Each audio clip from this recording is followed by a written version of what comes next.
this sheriff starts getting a little bit angry with me. And he's going on and he's, he's running his mouth, and he looks over and he says, you're just taking job away from public servants. And I said, sir, with all due respect, I said, I just watched the news last night, and I said, Channel 2 just aired this program about there were 40,000 outstanding back warrants to be served in Fulton County alone. And I said, you're a Fulton County deputy. I said, you served those warrants. Whew, he got hot under the collar, and he's grabbing that vest and he's yanking on it. And he said, we can get shot and killed when we serve those. And Vinnie, I messed up because I'm an idiot. I said to him, you didn't know that when you took this job?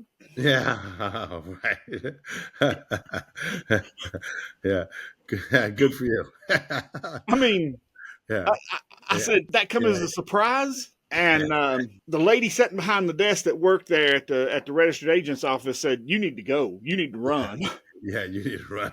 Because this guy was so angry that she thought he was going to shoot and kill me.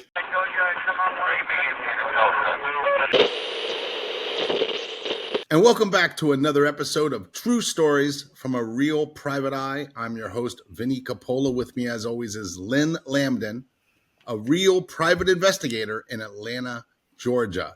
Thank you so much for being here. We so appreciate it. Lynn's got a couple of them for us today. What do you got for us, Lynn? Vinnie, how you doing today? I'm good, buddy. How's the wife and kids? They're doing excellent. Their kids are enjoying being out of school. More than you enjoy it. Well, yeah. That those couple of hours during the day when they're not here, helps. Yeah. It'll be better when the little one goes to school because he's a monster. Yeah, well, that's all part of being a parent. Well, today, Vinnie, I guess we're going to talk about some serves that I've done in the past, process serving. Pretty good serves, but you got to know what a process server does. A process server is just a person who gives notice. That's all they are. The law requires. This isn't a subpoena. This is. It doesn't matter. Oh, okay. A subpoena, a lawsuit, whatever, a legal document. A process server is just someone who gives notice. By law, you're required to have no interest in the case. So if you have an interest in the case, you can't serve it. So out of all the process serving that I've done, I don't know either party. Now, I do serve for a friend every once in a while, but I don't have any interest in the case. I don't care which way the case goes. Right. Of course, I hope my friend wins the lawsuit, but I don't gain from it if they do or if they don't. Right. And that's the key, right? Is that you don't stand anything to gain or lose. Exactly. Okay. But on 99.9999% of every lawsuit I've ever served, I do not know either party. Okay. Don't care what the outcome is. Right. You're just working for the lawyer. I'm just working for the paycheck. Yeah. Yeah. And I'll be honest with you. After I'd been in the business a few years, this may not be true for all process servers, but I'm kind of a get to know everybody type person. And if I think I can make $1, I make friends with everybody. Right. So there's been times that I've known both sides. I know the person that I'm serving, and then I know the defense counsel. So I know if it's a divorce case, I know both divorce attorneys. If it's a car accident, I know the plaintiffs and the defense attorney. Whatever the situation may be, I may know both sides of the case.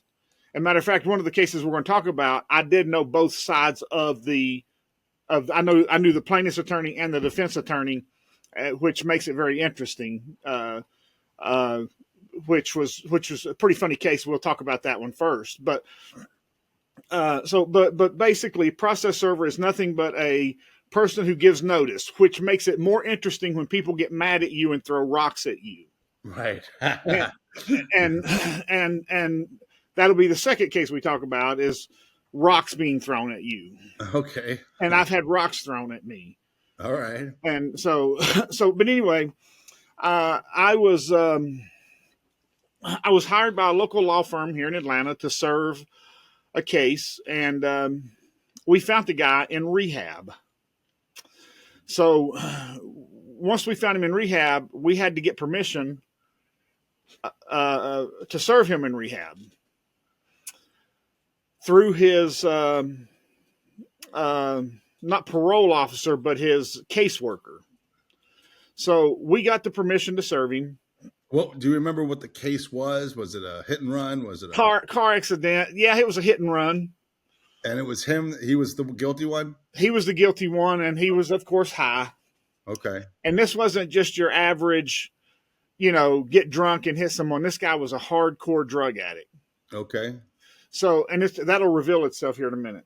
So I drive way down to South Georgia. I mean, this was like a 4-hour trip. This guy was they had him way down in South Georgia in rehab. I drive all the way down there, and you have to sign in. You have to show your driver's license and sign in. So I get down there. They call his caseworker up because this guy's kind of explosive. And his caseworker comes up. I sign in the book and sign in and everything.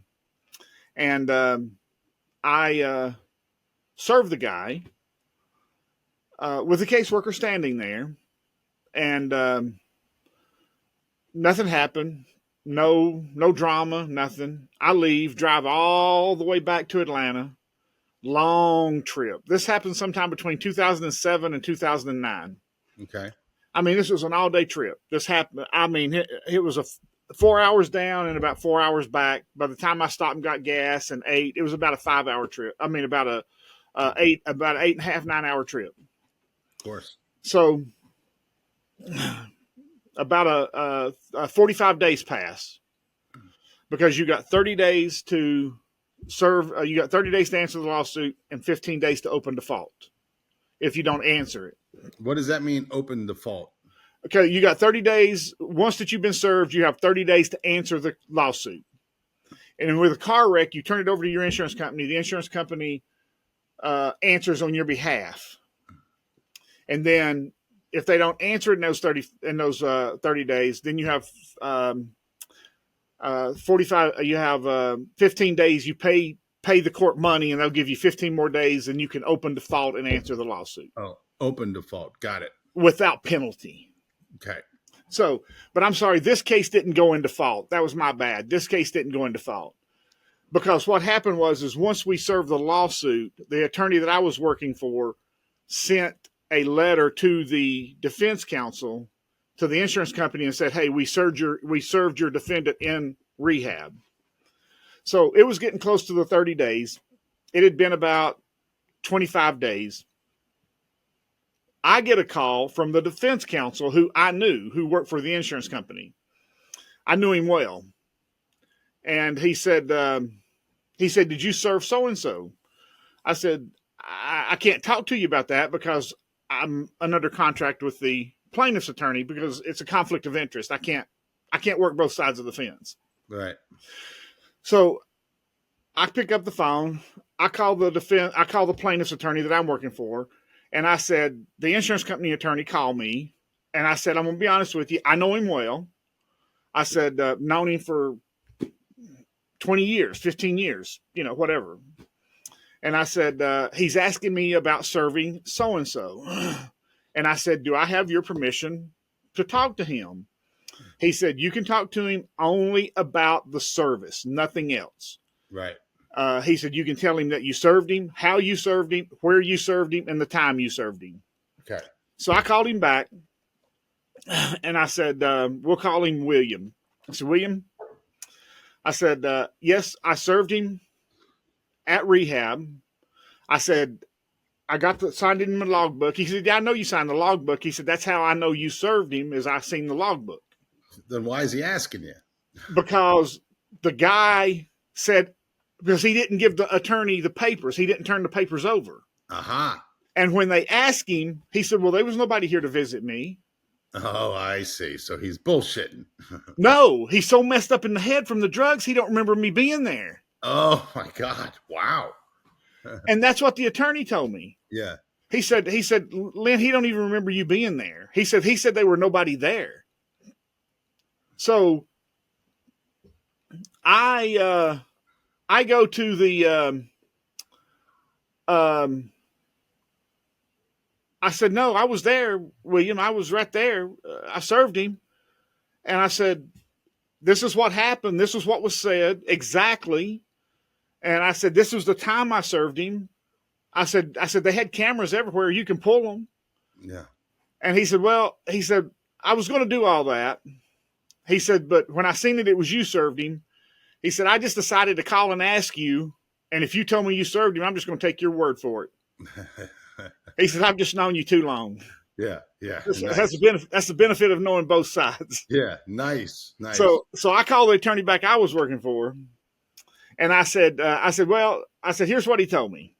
I said, he told me since I was the one who served the papers, he's not going to challenge it and he's not going to pull the cameras. He's just going to accept my word and go with what I said. Nice. He said, okay, good. Yeah. Yeah. Yeah. Yeah. But the guy was but you know how much that helped our case. He was the drugs that he had been doing had his mind so messed up that he didn't remember that I was there. Wow. He said, did you serve him in the middle of the night? I said, no, I served him about 12 o'clock in the day. Yeah. Because what I did is I had to be somewhere at 6 o'clock that evening. So I got up, I left early, I got there around lunchtime, and then I drove straight back so I could be where I had to be at around 6 o'clock. Yeah. So I knew what time it was, and you have to put in your affidavit what time you served him anyway. Yeah. So this guy was so messed up that he didn't remember me being there. Wow. So, just kind of a crazy situation. Now, have you ever worked for that defense attorney? Many times.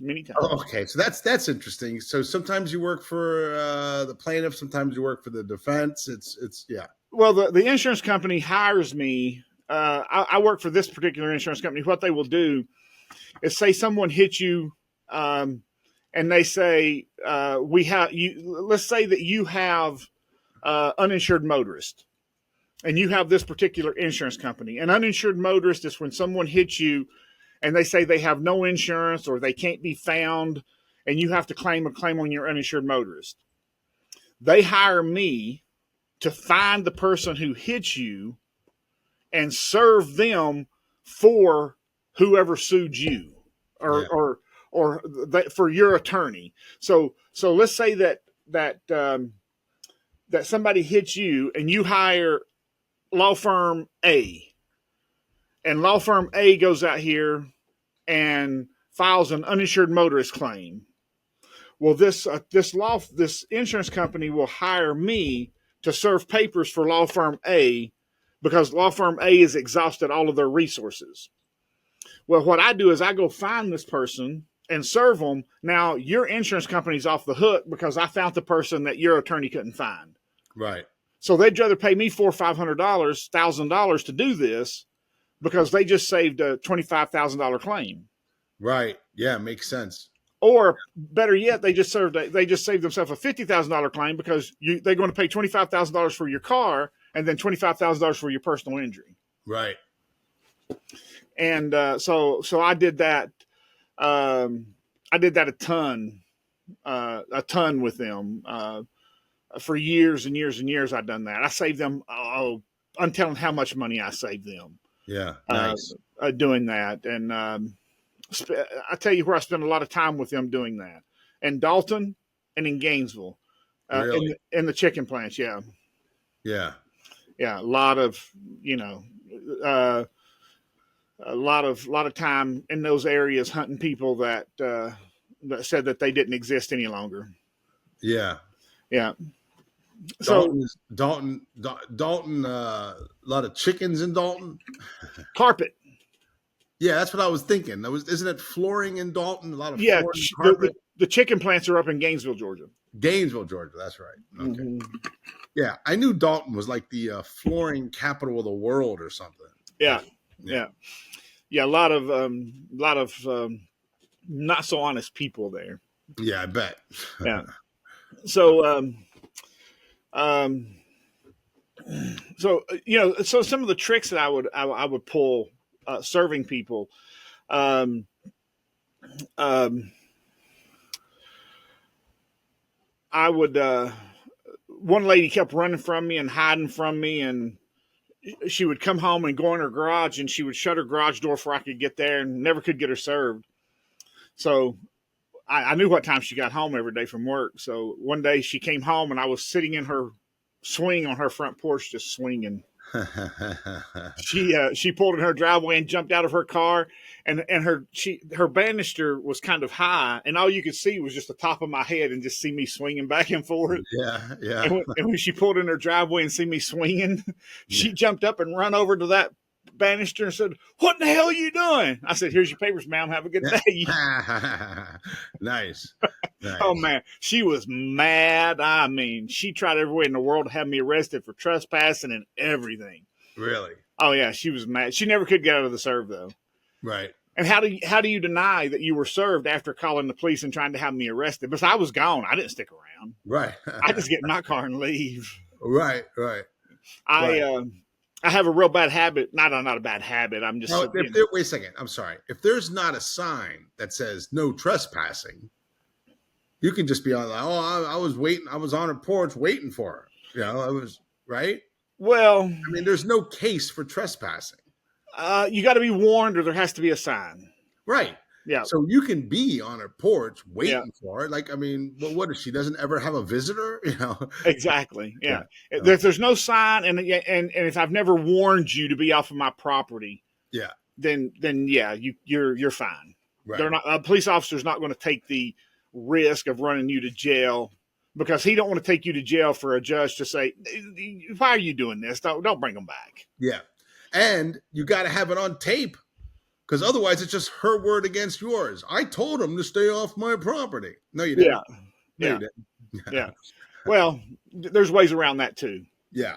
You call the police. You go, "Hey, I've told this jerk to stay off my property." You call the police on them, and then they Yeah. say, "Okay, you've been warned."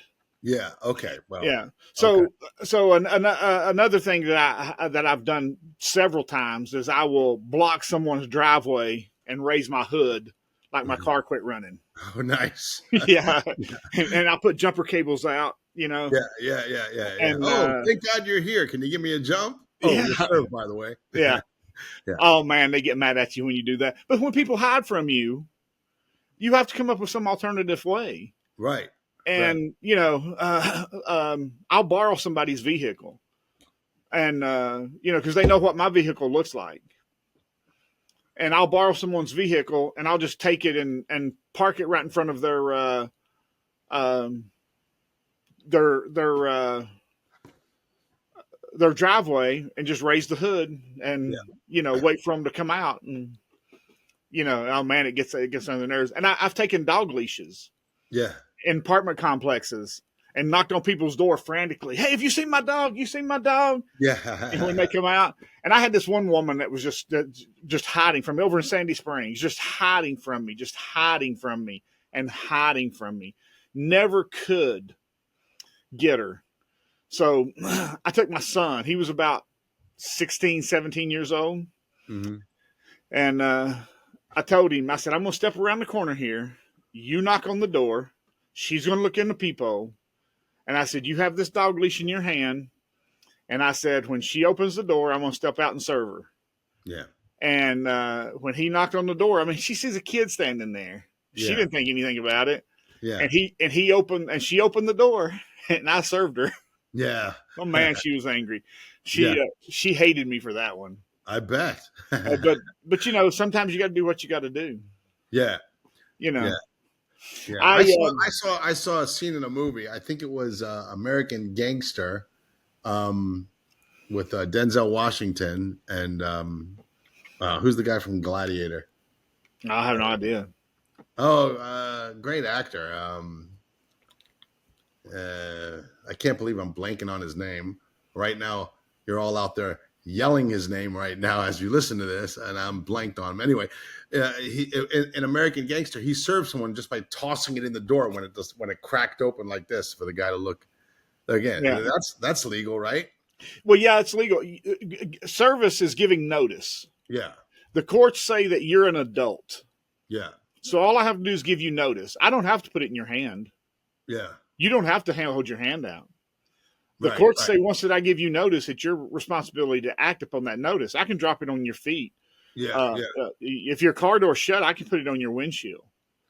yeah, So I don't have. If you won't open the door, I can tell you through the door, hey, I'm gonna just put it right here on the door. That's all yeah. good service.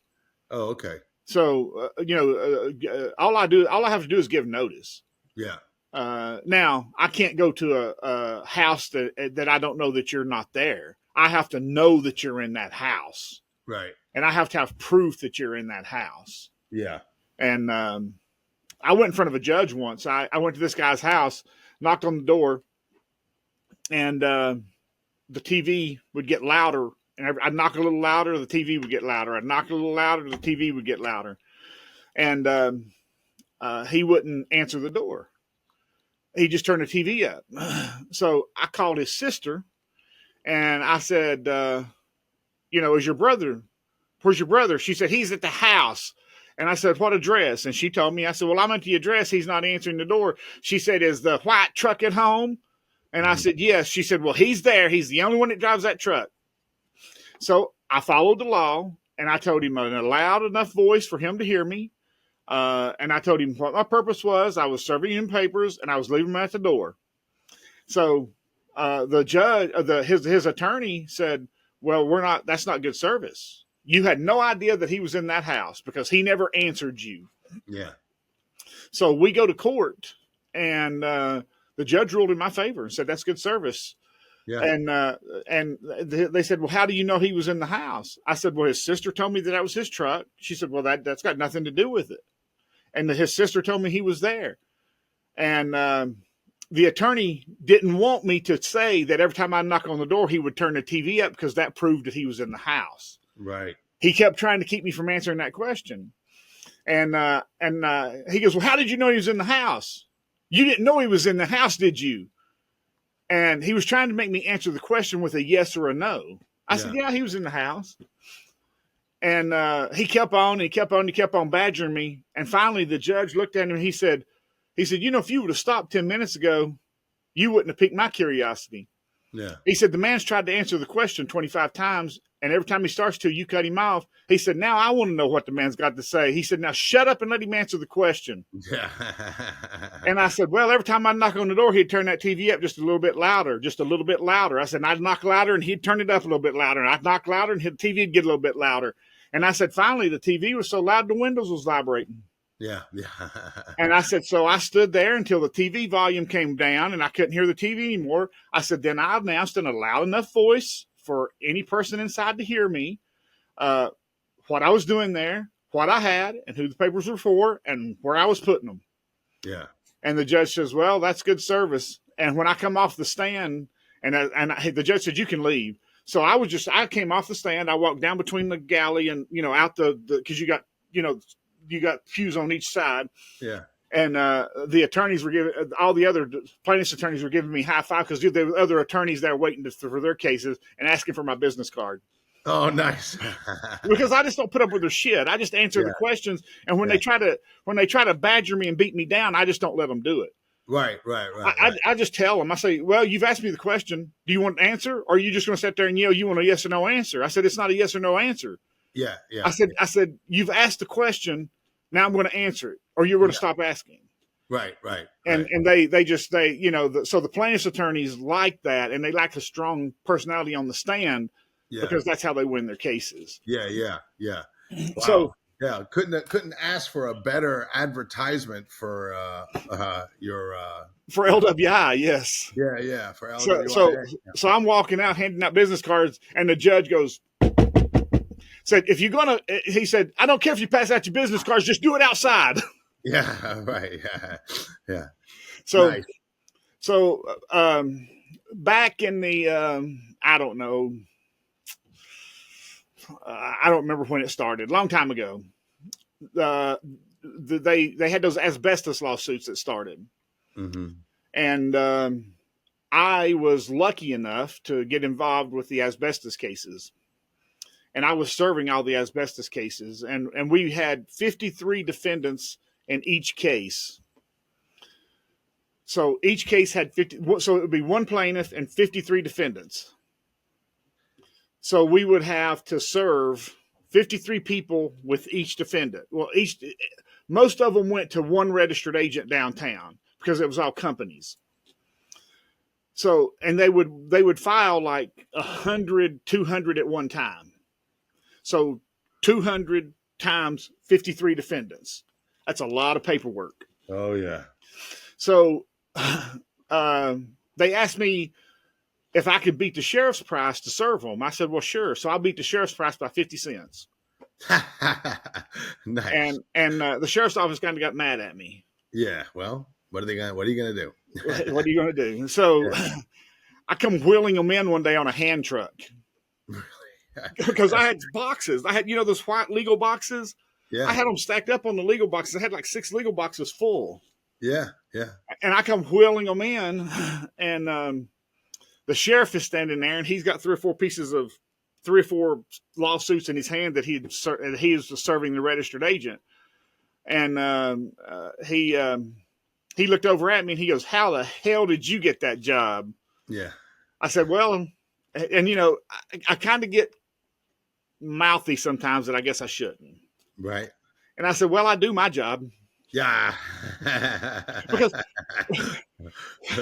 because if you give the lawsuits to them to serve, it takes them 6 to 8 weeks to serve it. Right. It takes me 6 to 8 minutes. Yeah. Yeah. So what I would do is I would take the lawsuits from the law office to the court, and I would help the court stamp them, and I would leave the court and I would go straight to the registered agent's office. And they would be served the same day they were stamped. Yeah. Well, if you take it to the sheriff, they get stamped, and it takes them 6 to 8 weeks to take it from like 2 miles down the road and serve it. Right. Why would you use the sheriff? Yeah. And you're paying me 50 cents less. I said, because I get the job done. Right. So this sheriff starts getting a little bit angry with me. And he's going on and he's running his mouth, and he looks over and he says, "You're just taking job away from public servants." And I said, "Sir," I said, "with all due respect," I said, "I just watched the news last night," and I said, Channel 2 just aired this program about they were 40,000 outstanding back warrants to be served in Fulton County alone. And I said, "You're a Fulton County deputy." I said, "You served those warrants." Whew, he got hot under the collar, and he's grabbing that vest and he's yanking on it. And he said, we can get shot and killed when we serve those.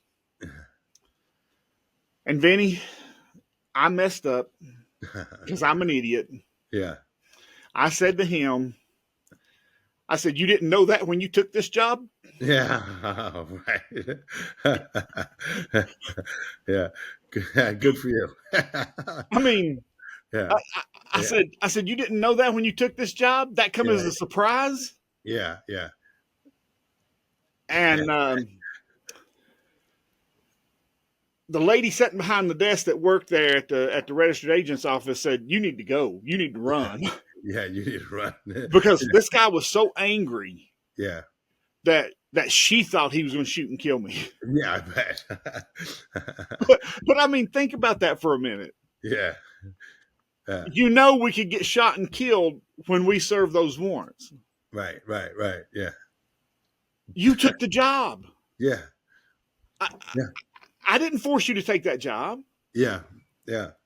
You took that job on your own. Yeah.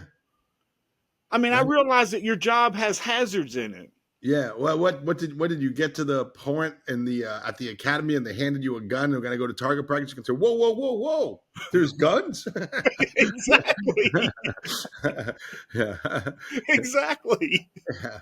What did you think you were applying for? It just kind of, I got out of there. I Yeah. left. And in about 10 minutes passed, and she calls me. Yeah. And she says, typically this guy's pretty nice. Yeah. She says, but his wife must have kicked him out of bed last night. She said, because he was angry today. Yeah. And she Well, said he wasn't happy about you having all these serves. yeah. Well, it's kind of his fault for kind of being a dick. I mean, questioning, hey man, how did you get this job? Like that's kind of condescending. Yeah. That's a dick thing to say, Yeah. Yeah. So Well, I don't mind him asking me that, but yeah. don't get mad at me and tell me that you could get shot doing your job Yeah. because you took the job as a sheriff. Right. You wanted the power. You wanted to push people around, Yeah. and it wasn't what you thought it was when you took the position. Right. Yeah. So, you knew when you took that job that there were hazards involved. Right. See, when I took the job I took, I didn't know that I was going to run into hazards like him. Yeah. That wasn't part of my job. Yeah. Yeah. Yeah. Right. But he was angry, Vinny. I'm telling you, he was ready to fight. Yeah, I bet. He was angry, but I'll never forget him. I'll never forget him as long as I live. Yeah, I bet. He said, I can get killed doing that job. Yeah. And me, I was young and stupid, and I just said, and you didn't know that when you took this position? That come as a surprise to you? Yeah. Right. There's just some things you shouldn't say to people, For sure. And that was one of them. Absolutely. Yeah. And but he wanted that cush job. Yeah. But And the badge. And the badge. And the gun. Yeah. Yeah. He liked the power. Yeah, for sure. He liked the oh, when he was talking to me, he was spitting and yeah. he just I bet. Yeah. Yeah. And every time I went down there, I looked to see if he was there. Yeah. If he was there, I'd just wait outside. Yeah, right. Wait for him to leave. Yeah, I never ran into him again though. Oh, yeah. Yeah. I had a lot of interesting serves though.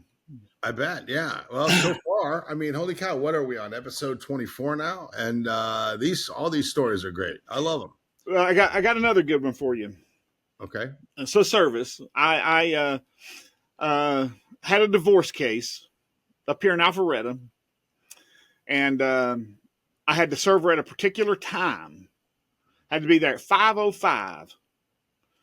And Night or day? 5:05 in the evening. Okay. And I was driving my red Firebird, and I love my pretty little red Firebird, but you know how it goes. And there was a little church about, I don't know, 200 or 300 yards down from the house, and you could see the house from where the church was. I was sitting in the church parking lot, and I was watching my watch, and the instruction says serve at exactly 5:05. She gets home from work at 5 o'clock. Serve her at 5:05. I said, okay, not a problem. And so I show up at 5:05. Just happy as I can be. Knock on the door, and said, "Here you go, ma'am." She looks at him. I said, I turned and walked away. Never said anything else to her. Yeah. And all of a sudden, she comes running, cussing. And I always leave my car door open. I don't just leave it wide open, but I just leave it cracked so that I don't accidentally lock my keys in my car, or I don't, fiddle with the door or something, because you see TV shows where people can't get the door open. So I just leave it cracked a little bit when I'm doing service of process, or when I'm doing something that I think I may need to run. Right. So here she comes running and screaming and cussing. So I hurry up and I jump in my car and I get my car started, and I throw my car in reverse, and she's screaming and yelling and cussing. and she starts grabbing handfuls of rock. I don't mean these little pea gravels. I mean pretty good sized gravel and rock, just handfuls, and just hurling them at my car. Ugh. It just is, I mean, just as hard as she can throw them. Ugh. And I'm trying my best to get out of her driveway. And I'm just backing it up, spinning as hard as I can go. Thank God I was on a street that wasn't real busy. But when I whipped it out on that street, and I just got the heck out of there. Well, what happened is she thought she had a happy marriage. Yeah. But her husband had found a girlfriend. Uh-oh. And when she come home, and the reason that he wanted her served at 5:05 is so that she didn't have time to run and hide. He'd taken everything out of the house, took the kids, and left. She come home to a house with nothing but her clothes in it. Jeez. Yeah. So I come home to a hornet's nest. Yeah. So wait a minute. So he just left her with this girlfriend? He left and moved in with his girlfriend. Okay. And served her with divorce papers.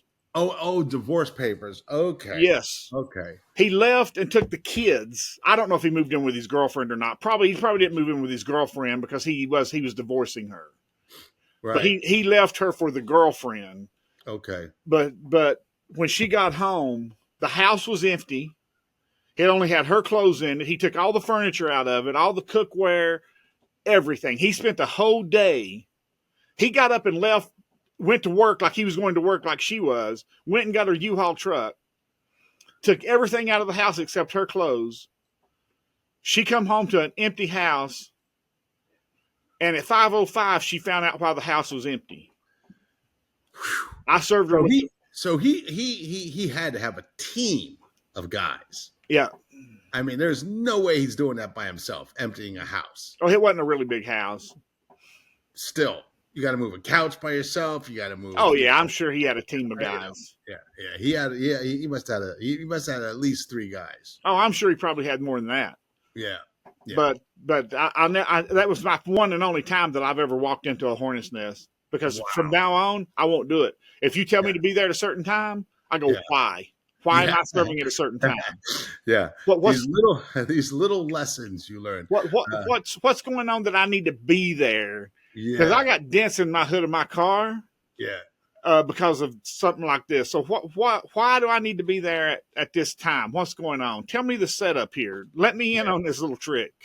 Yeah. This episode is brought to you by Simple Funding LLC. For all of your pre-settlement funding needs, contact Simple Funding LLC to receive your money promptly. They're a customer-centric legal funding company that provides exceptional funding solutions at affordable rates. Simple Funding covers a diverse range of cases, including car accidents, slip and falls, worker compensation, medical malpractice, wrongful death, and more. They recognize that life goes on and you need to access your funds immediately, which is why they offer clients a swift and efficient process with minimal documentation requirements. For more information, visit simplefundingllc.com or contact them directly at 678-855-6232. I love these little lessons that you learn on the job, Lynn. And for those of you who've never listened to case number 1, our first episode, that was Lynn's first foray into in the business, and he learned a very valuable lesson. I'm not going to spoil it for you, but I will put the link in the comment section so you can check it out. That was a a pretty funny episode and a very valuable lesson learned. Yeah. I love when you learn these little lessons like that. I learned a lesson, Vinnie. Yeah. Now, if anybody says, why do I gotta be there at 5:05? Exactly. What's going on at 5:05? Yeah, I don't think I would have asked the question either. I would. Oh, okay, be there at 5:05. You think he's helping you out? Yeah. Which he kind of is, because he knows she's gonna be home, but yeah, I had no idea. Yeah, no. She got in at 5, found out at 5:01, steamed for about 4 minutes. You got there and it was erupting. Exactly. Yeah. And I'm the one she's frantically trying to call him. He won't answer the phone. And Yeah. I'm the one who informed her why the house was empty. Here's your Yeah. divorce papers, ma'am. Yeah. My Yeah. Yeah. divorce papers? What are you Yeah. talking about? And Yeah. she Yeah. come out of that house screaming and yelling and just pounding my car with rocks. Now, I'll tell you one other one. I didn't serve this one, but this one was this one was hilarious. I had a buddy that was serving papers with me, and we were serving some subpoenas over at the Country Club of the South, that big country club over here in Alpharetta, big Okay. fancy country club. We were trying to serve this woman, and she was evading us and evading us and evading us. I tell everybody, just take your subpoena or your lawsuit and take it very quietly, because I will serve you very quietly and nothing will ever be said. I won't embarrass you. Hide from me and you'll get embarrassed. Yeah. Yeah. And so we'll call this guy Ed. Okay. So Ed's serving these papers, and the guy that we were serving him for said, there's a tennis match going on, and she'll be on the tennis court at this time on Tuesday night. I said, okay, good. So on Tuesday night, when she's out on the court playing her little tennis, he walked up on the tennis court and served her on the tennis court. On the Country Club of the South in front of all of her friends. Oh, man. Yeah. And she screamed and yelled and cussed him. Yeah. And she was so embarrassed. Yeah. But like I said, Yeah. we tried to tell her, take your papers, and you won't quietly take your papers or get embarrassed. Now, she can't deny service. Yeah. Because now we've got, I don't know, 30 witnesses. Yeah. And not only do we have 30 witnesses, she made an ass of herself. Yeah. Somebody's probably videoed it. Yeah. You know, it's funny. Yes, she was very embarrassed, but you know how you could have really, really, really lessened that embarrassment if she just went, "Oh, okay, thank you," and put it away like it was nothing. Yeah. You know, like, oh, thanks. I was expecting this. Just put it away in front of all her friends, and then act like it was nothing, and they would have thought nothing of it. She acts like a friggin' nut job, and they're like, "Well, what's going on with Lynn?" You know, or I don't know why I chose the name Lynn. What's going on with Debbie? Yeah, yeah, but and she, well, exactly. Yeah, she acted like a nut job. Yeah, yeah, and it happens all the time. Yeah, you know, and you're right. You're 1,000% correct. If you would just take the service and just act like it's nothing, people would never say a word. Wouldn't say, "Oh, I've been expecting this. Thank you." I mean, that's what I would do if I don't want to be embarrassed in front of my friends about being served for whatever. You know. Well, I've served thousands of papers, and 90%, 99% of them, 95% of them will just take them and shake your hand and say thank you and walk away. Yeah. I've served people at work. I've served people in restaurants. I've served people all over the place. And most of the time, I can serve somebody in a crowded room and nobody ever knows what happened. Yeah. And if it's if people are acting right, I'll just roll the service up and hold it in my hand, and you never know it's there. And I just hand it to you and say thank you. Have a good day. Yeah. And if you want to ask questions, I'll answer the questions for you. Yeah. Like I serve a lot of car accident lawsuits. And if you want to ask questions, I'll answer the questions for you. Like, hey, what do I do with this? Well, I'd turn it over to my car insurance company. That's what I'd do. Because they have to represent you by law, because that's why you have car insurance. Right. Right. You know, I'm not, I like I said, I'm just a messenger. I'm not there to argue with you. Yeah. And if you want to talk, hell, I'll stand and talk to you. Yeah. You'd be surprised at the people that I bet you, Lynn, that not all process servers are willing to do that. Like, just fuck off. You got your shit. Leave me alone. You know? Oh yeah. Well, a lot of process servers are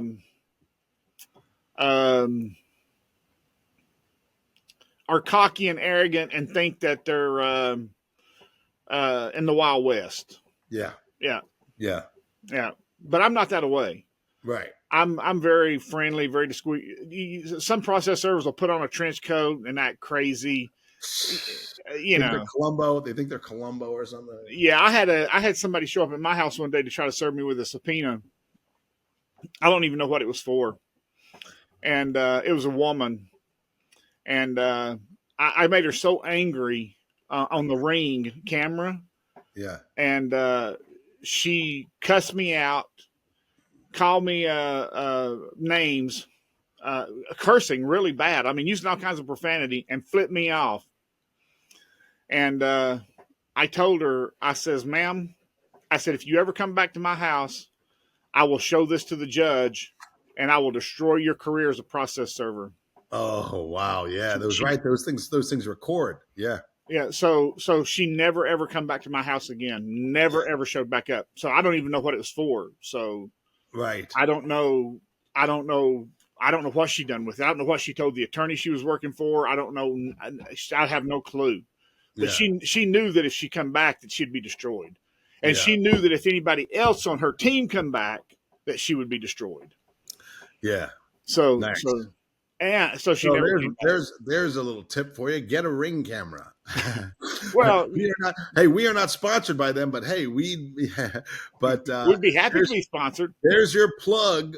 Whoever makes the Ring camera, and we'd be happy to bump you up more. Yeah, but she made an ass out of herself, and I told her, I says, "Ma'am, you know you're being recorded, and if you ever come back, I'll play this for the judge. So come on back." Yeah, nice. But she was very I don't know, just very angry. I guess she thought that she was something special, and I should just run to the door. But I wasn't even at home. Yeah. I was Oh, that's actually right. Yeah, yeah. You can do. Hey, that's another thing you can do with a Ring camera, ladies and gentlemen. You can talk to someone from the other side of the country yeah. who's standing at your door. A matter of fact, me and my wife were at Home Depot when she rang the doorbell, and Yeah, my wife answered it, and I was talking to her from Home Depot. yeah, that's right. So, and I didn't even tell her I wasn't home. Yeah, I didn't even tell her that yeah, until the end of the conversation. I said, "By the way, if you ever do that, if you ever come back to my house again, I'm going to show this to the judge. And by the way, I'm not even home."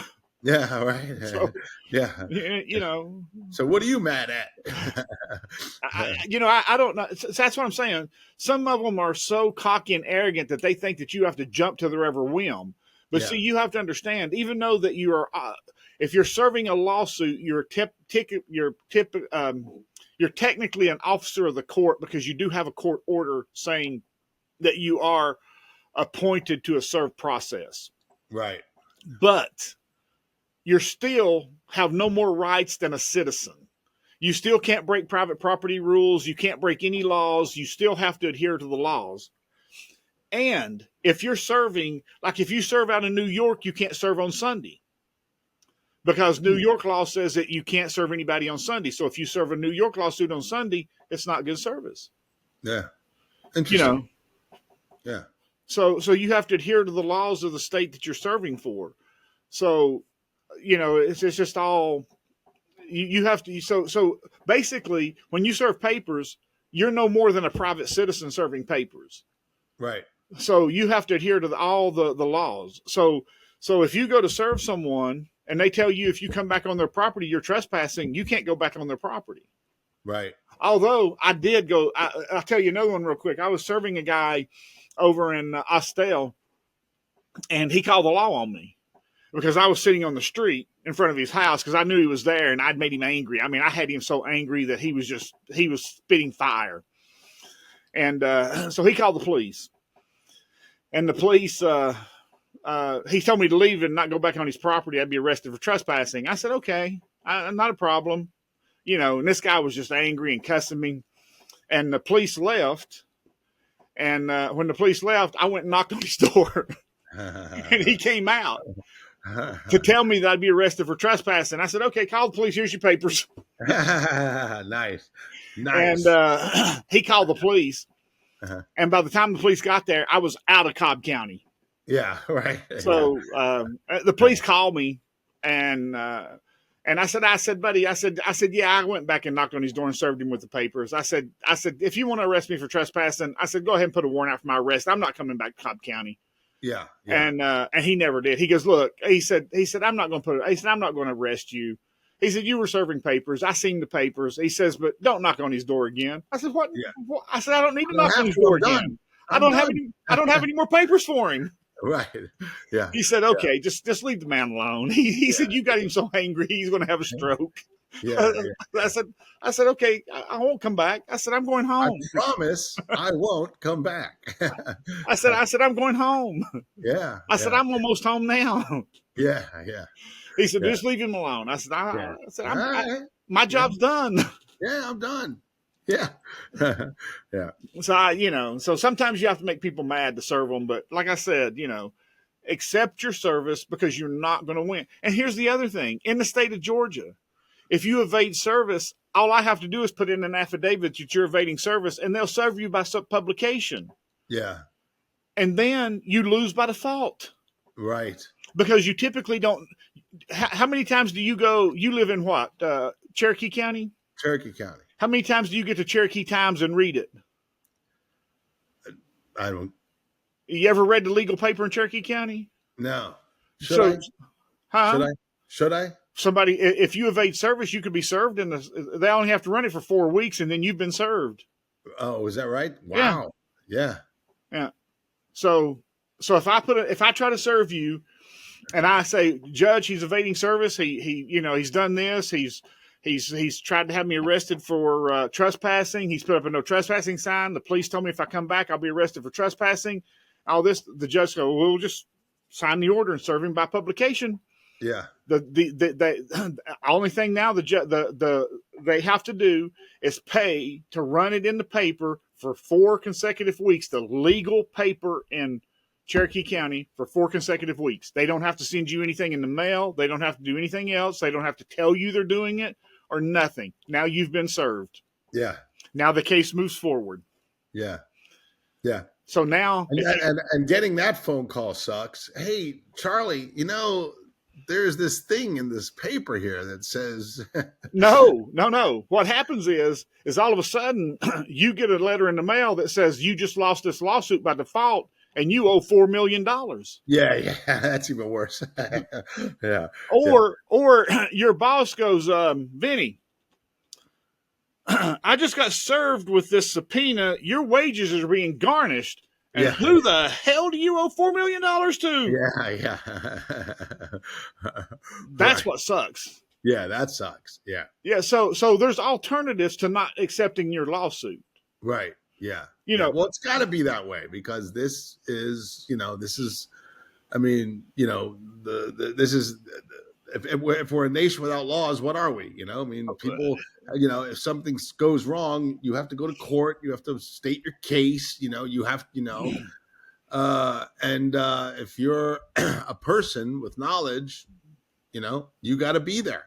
Okay, I'm going to tell you one more, and I debated whether I should tell you this one or not because this one could cause me trouble. Uh-oh. A few years ago, there was a gang shooting in Atlanta. 2 gangs shot it out, and one killed the other one's head guy. I don't know if you remember it or not.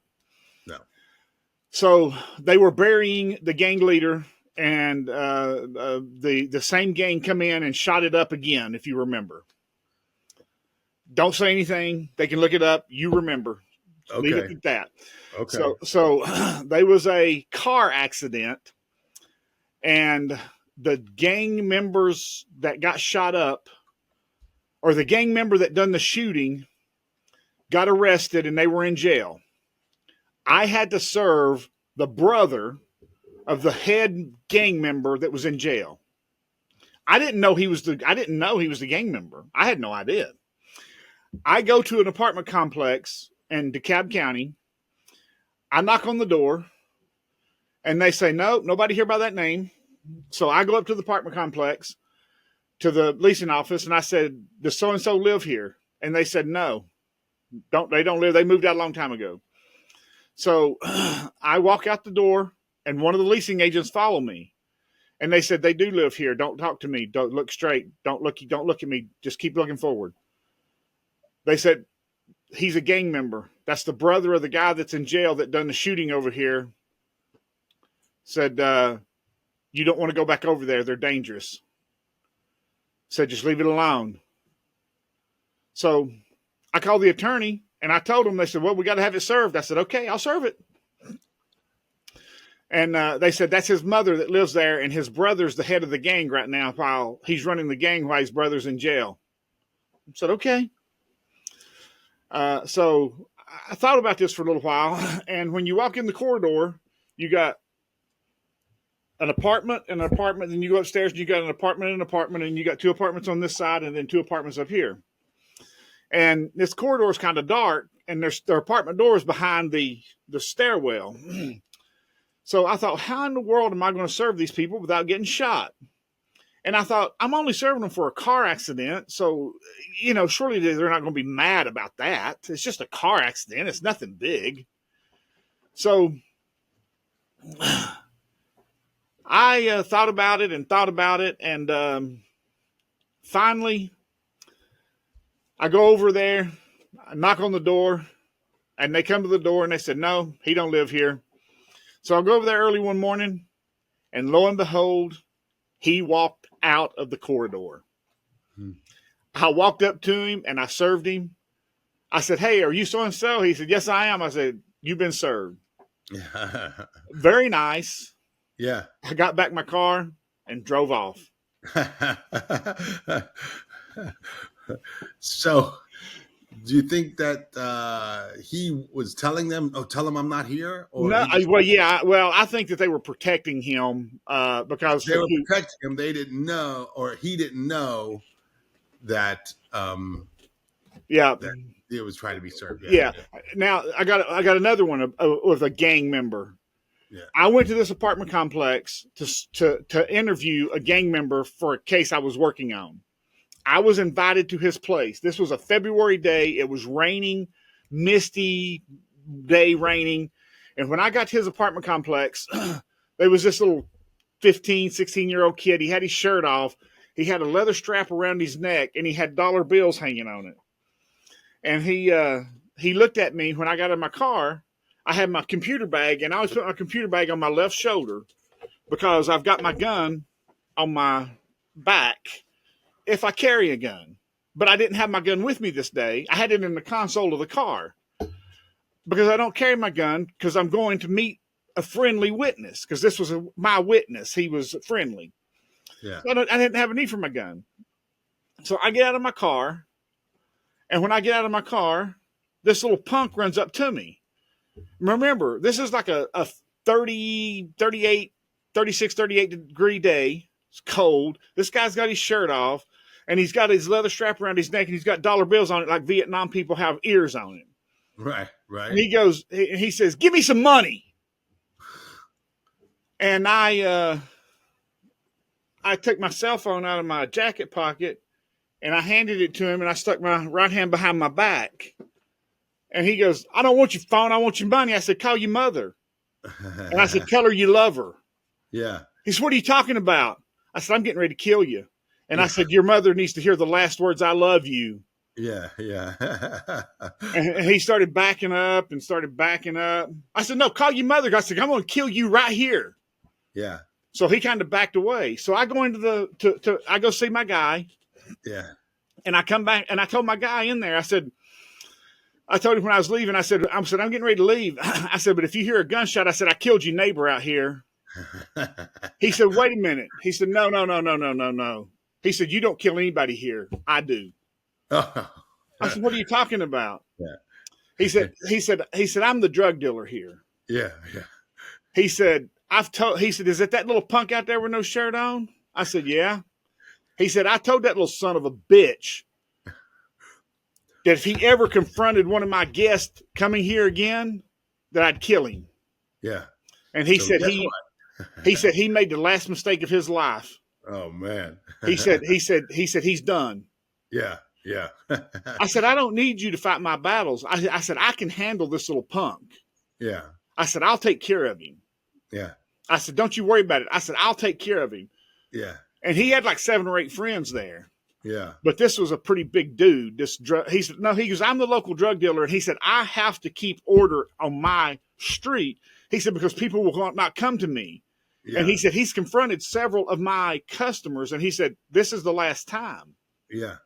So I said, okay, not a Yeah. problem. Yeah. So we get up and we walk out to the apartment. He's on the bottom floor. We walk up the stairs and we walk out. And he's talking to me very casually, happily, like nothing's going on. And when we get right side by side with this little dude, he reached over and he grabbed him by the shoulders and he jerked him back and he slammed him against the wall. And he said, look here, I've told you twice. He said, now you're leaving. He said, you're moving out of this apartment complex. He goes, I don't live here with my mama. He said, I live here with my mama. He said, you tell your mama that you're gone. Yeah. He said, because if I ever see you in here again, you're dead. Yeah. He reached in his back. He pulled his pistol out and he cocked it and he stuck it under his chin. He said, now, he said, if I ever see you in here again, you're a dead man. He said, do you understand what I'm telling you? Yeah. He said, you're dead. Yeah. He said, I don't ever want to see you in here again. Yeah. He let this little punk go, and all you seen was his elbows as he's running across the parking lot. Yeah, I bet.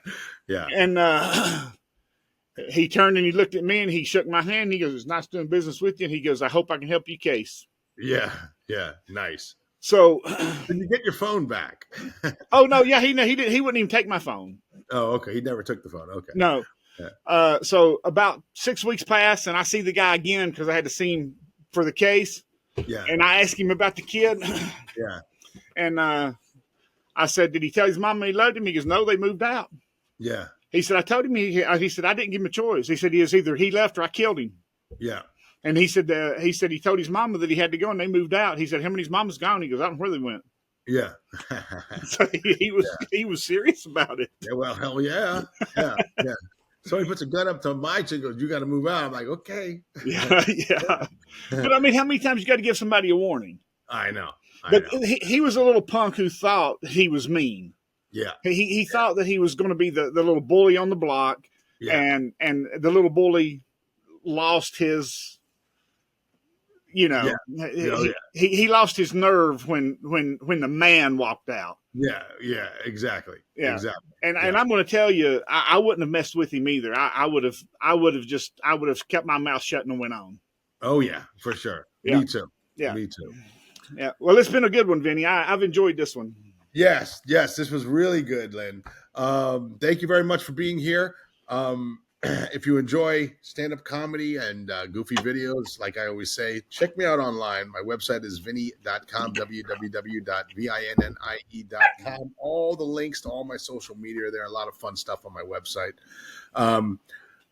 Also, like I always say, if you need to serve somebody, if you need to find somebody, if you need someone surveilled, Lynn Lambdin is the best, ladies and gentlemen. Find him on his website. It's LWIAS.com. That is LWIAS.com. That's right. And thank you, Simple Funding, for sponsoring this episode. Thank you so much for being here. We do appreciate it. We'll see you next week.